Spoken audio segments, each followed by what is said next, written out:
Alright, so I had a lot of fun filming this movie. It's been a few months now, but it, I think it's time I do this because I said I would do it. But yeah, anyways, now that I have some free time. So I'm going to do some director's commentary on the movie's Operation Seahound and some behind the scenes stuff as we go through the movie. So there might be some things I don't have much to say, but here we go.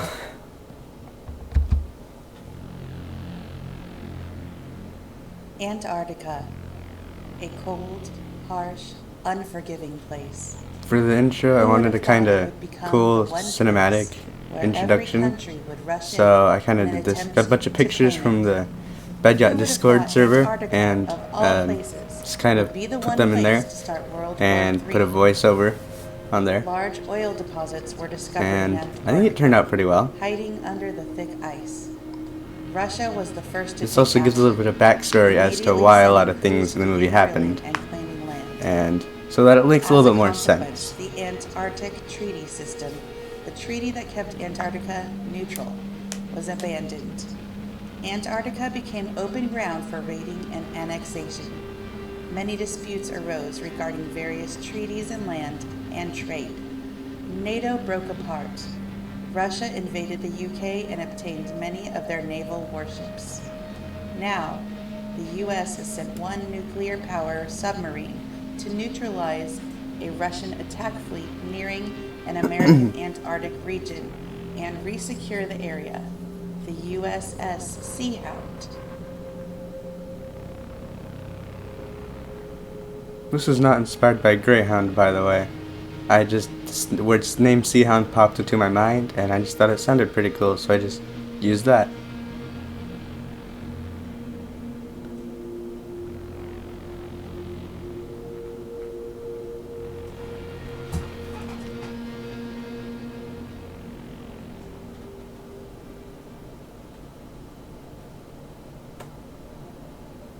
Welcome, crew of the We have USS a Seahound. transition into the beginning of We're the glad story you could here. make it out here today. I'm sure you all know your mission. We're confident you will be able to carry it out This successfully. is actually the first, I think the first movie I had a script on. The other ones Your are just vessel kind of has passed improvised. inspections and is So ready this to one made it deploy. much easier Good luck to out do there. the Get to your voice stations. lines. Also, actually, during that last scene, we tried to film it a few times because we did it on a Sunday in the morning. And so, as we were filming it, the V2 rocket went off. And I think that's in the bloopers. But yeah. So we had to film that one a few times. This one was cool. I like this one. It took us a little bit to get it lined up, so that's why it's night here, and it was day in the previous scene, but I think it still looks pretty cool.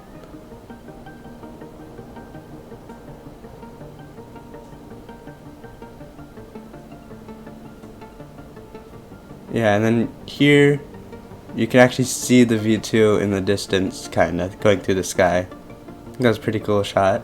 Yeah. Here I was sailing the submarine around a little bit.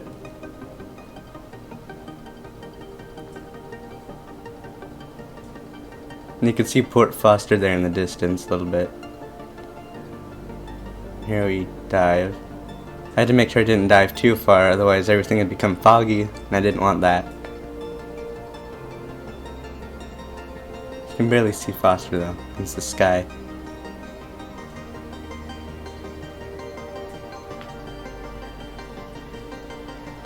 A lot of views of this. I think this is actually near Ron, however you say that. This is a different scene. Oh yeah, here we go. Admiral, we are approaching the Arctic American regions. Roger that. Thank you.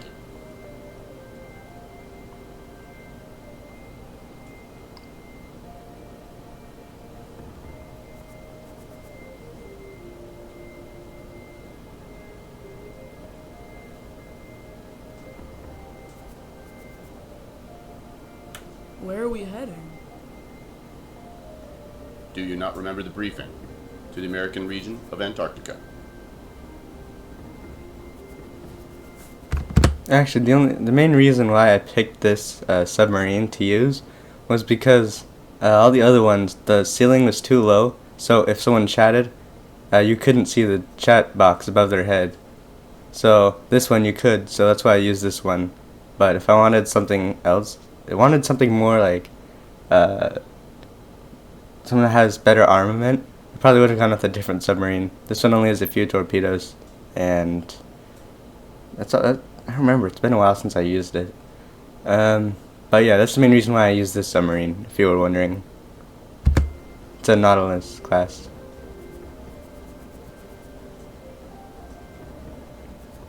For what reason again?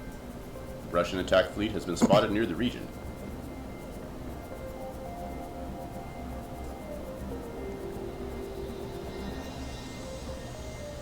Now, where are we on the globe? Nearing the American regions of Antarctica. There's a little typo there. Roger that. Get all systems up and alert. I'm going to look over our strategy. There's the end of that scene there.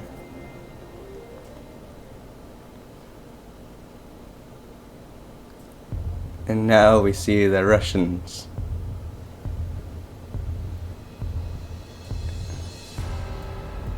Oh, I love the scene. The music is just great. And the sunrise was perfect. And there's a Type 21 over there because, like mentioned at the beginning, Russia had invaded the UK, and so they took and gained all of their naval assets. So that's why there's a Type 21 on the Russian side. This probably would never happen in real life, but there's not many Russian ships in the game, so I had to come up with something that made sense. Sir, I'm detecting several medium-sized vessels in the vicinity of the American Antarctic.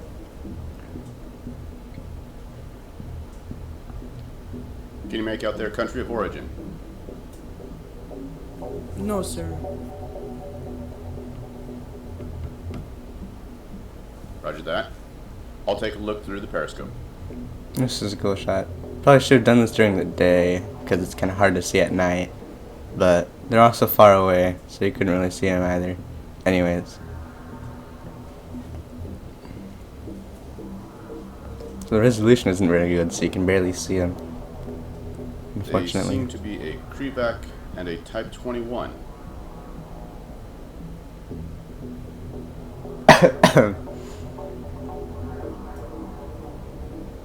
They don't seem to have noticed us yet.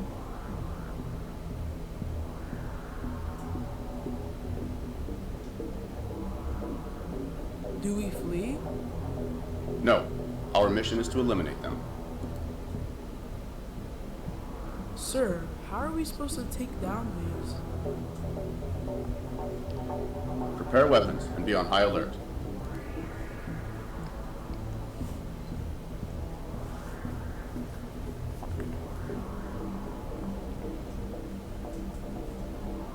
Those ships are heavily armed. You sure you want to do this, Admiral? What other choice do we have?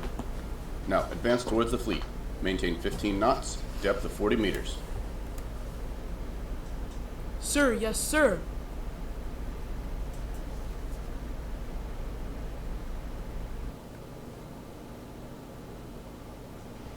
You guys see something?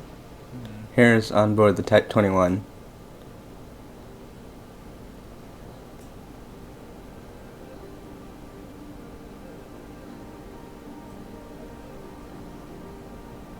That's one thing I don't like about the spyglass thing.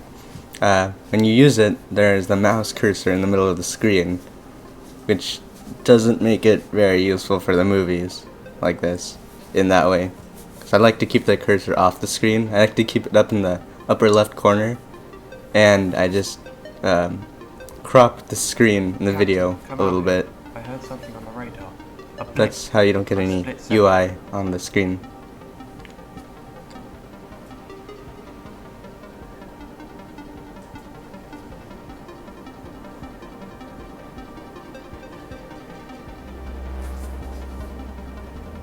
Are you sure it's not an error?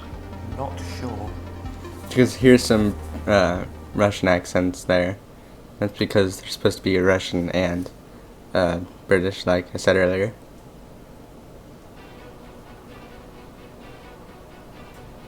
Admiral, the enemy ship is within firing range. Roger that. Fire 1 torpedo. It's hard to get good scenes of this when it's at night. I probably should have done this scene also during the day. Also, there's that icon for the torpedo there. Can't get rid of that, unfortunately. So this scene was kind of hard to film, but thought I'd do it just for the cinematic effect. And then I cut that off there because the camera switched back to me, so it doesn't actually show the explosion.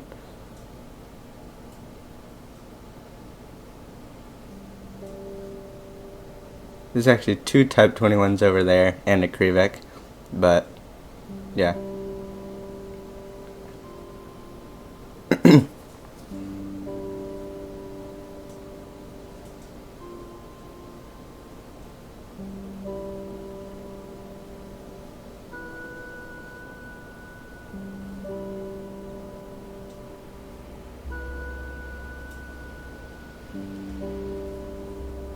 On board the Krivek. I don't know if I'm saying that right. Captain,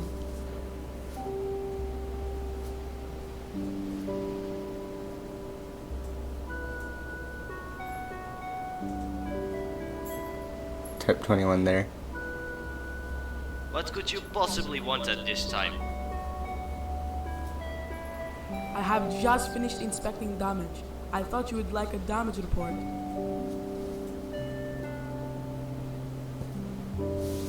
Alright, go ahead. The explosion seemed to have come from a torpedo, sir. Luckily, it hit So the this armor scene mount. there, it's kind of docked or grouped together with the Type 21s for repairs. Yes, sir. Yeah, so nothing's really happening. A torpedo. That means we're under attack, doesn't it? Yes, sir.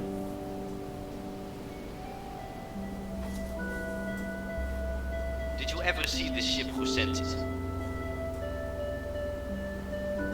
I did not see anything before the explosion, but finding them may be a little difficult. The shockwave has damaged the radar equipment on the roof. It's inoperable.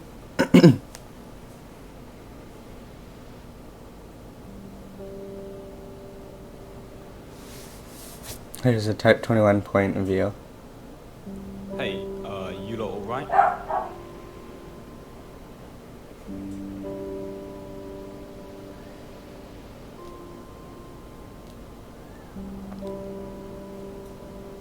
We're fine, I think.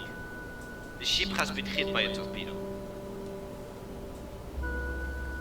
Oh yeah, reminds you one thing or piece of criticism I got from someone who watched the movie said it's good, except the people who voice acted the British parts didn't sound very British, which is funny because the people who voice acted the British parts are actually You British. seem to be afloat still, so that's good. So yeah, I don't really know what to say about that. And us filming this conversation you see here doesn't really make sense because it was just an outside conversation they were having while I was filming. So, yeah. It is a bit chilly. Hey, I'm not the one who built this. Yeah, that doesn't make sense, but that's supposed to be part of another. Those are 2 different conversations. Now you can see the Americans attacking Type 21 again with 3 torpedoes. Oh lord. And I believe that what happened was we scuttled it, and the torpedoes were just effect, because we weren't sure if there was going to be fire or not, but I wanted to make sure that there was fire, so we just hit it with the torpedoes, and then we just used the fire scuttle option, I think.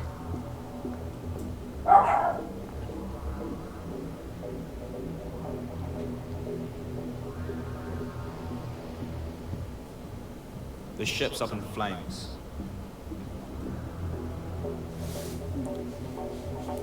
You can see it start leaning or listing to the port side there.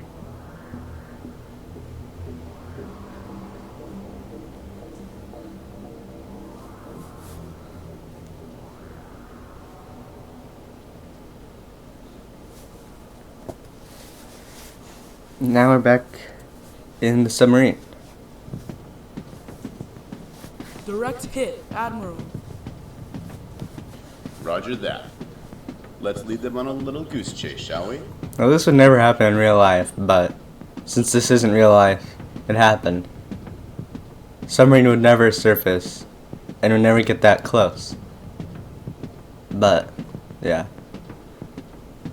We're just using the fact that the Krivik's radars are down to basically say that they can't use torpedoes. But then again, I believe torpedoes have a built-in like radar system or sonar system, so they would in real life be able to track the submarine. But I wanted to make this scene a little bit more fun, so I just had him chase them.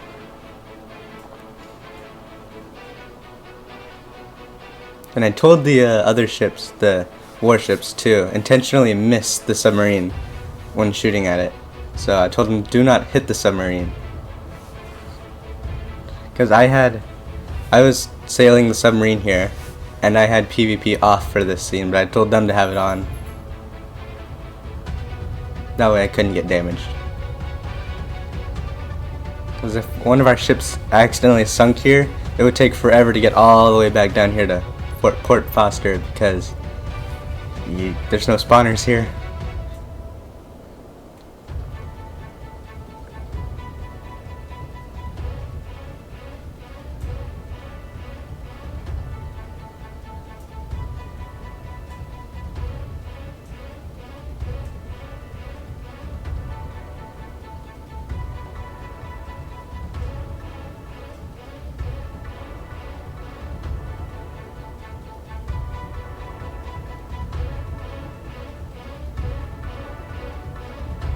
Yeah, this part, I wanted to make the Type 21 sink because it got rammed by the Krivik, so that's what happened there. Can't really see it, but the Type 21 is slowly listing to port side because it's sinking, but it's doing it too slowly to really show that here, unfortunately. But yeah, that's why now there's only Krivik left.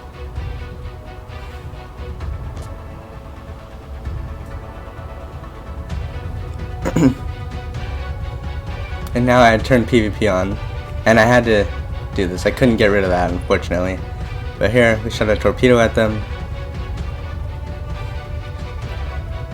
and it's going to hit their rudder and basically knock out their steering. That's what's supposed to happen. We hit their rudder. Captain, they lost steering.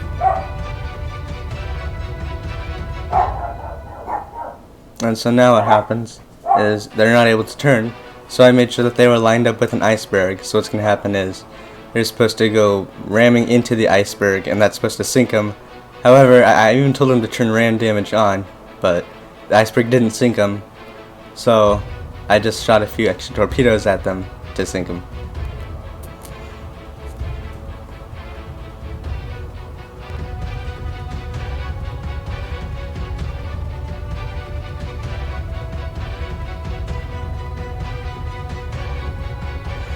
Yeah, I really wish I could have not had that part in there, but oh well. At this resolution, the Krivik looks like a piece of bacon. And there is the end. Almost. Then for this last scene, I partnered up with the United States Navy DSS group for this scene, so we'd planned out a formation there. And yeah, this was during the Perseus quest, so I was really trying to get the carrier a few days, or the week before we filmed this scene, because I wanted to have the carrier in the middle of the strike group here, but I didn't find it in that time, so we just had to make do with what we had. And yeah, here's thanks. Here's a thank you for that and stuff. And yeah. If you have any other questions, let me know in the comments, and I'll try to answer them. But yeah, and I'll probably make another part here after this on like some of the difficulties of filming and things like that. So for you it'll be here in like a few seconds, but for me it'll be like a few minutes. Anyways, see you then. Right, so I think when it comes to some difficulties and challenges, when it comes to filming the movies that I do, one of the hardest things is I'd say probably finding voice actors, because we can film the movie. People will volunteer to film to join, like, be actors and stuff, but then after that all is done and I put it together, I have to find people who are willing to record their own voice and send it to me. And not many people are willing to do that, which is unfortunate, because I only have a small group of people who I know that are willing to do it. So sometimes I have to get multiple people in the movie voice acted by the same person. I just change the pitch or something like that. That's why one of my upcoming movies was kind of canceled, because I couldn't get enough people to voice act or volunteer. So that's why there haven't been any new movies lately.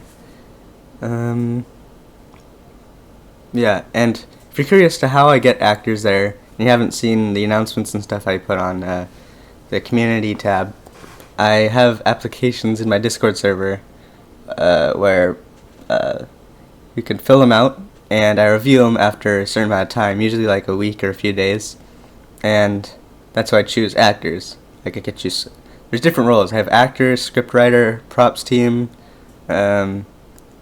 Usually people go with the actors, so then we work together and make a script. Usually, well, now we do, and then we also have voice actors, and not many of them participate, unfortunately, but we get them to voice act the script after we finish filming it, or the movie, and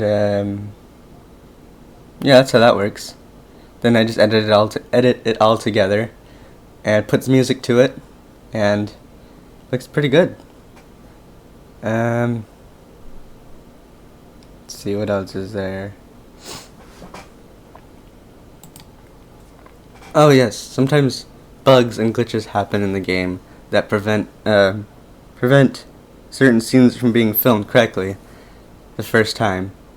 A lot of those I put in the bloopers, and I actually made a little meme, a GIF that is now used in the Bad Yacht Discord community quite often now. We had 2 moderators help us with this, and so in between filming we had a little bit of trouble. I'll probably show that on the screen now. But yeah, it was 2 Type 45s, and they were like ramming each other, and so I put the title, or the subtitle, Violence, on there. And yeah, so that was kind of funny. Oh yes, here's another thing that people probably wonder, I don't really know, is how long does it take to film a movie usually, or to finish it, like film it, get the voice lines, put it all together from beginning to end. And usually it's about a month or 2. Yeah, the filming usually takes a few weeks, and then the voice lines, those take another few weeks, because I have to wait for everyone to have enough time to be able to film it, to record their voice, and then send that to me.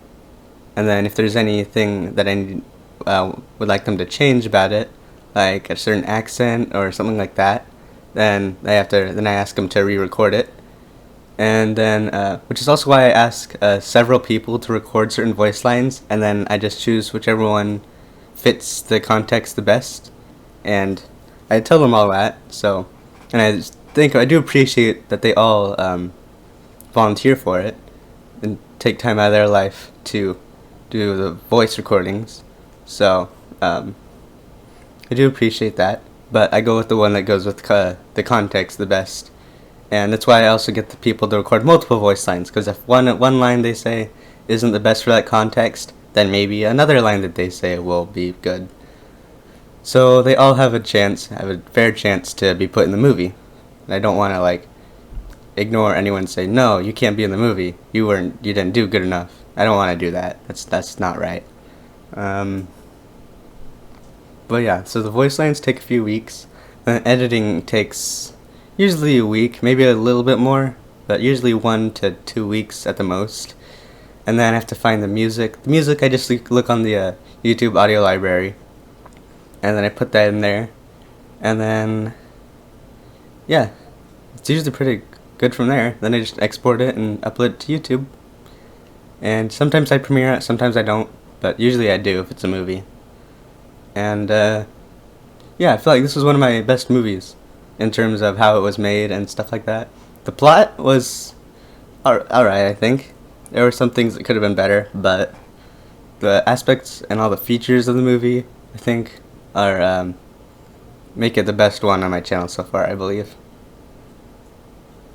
So, that's all I can think of for now. Like I said, if you have any questions or other things you want to know, put them in the comments and I'll try to answer them.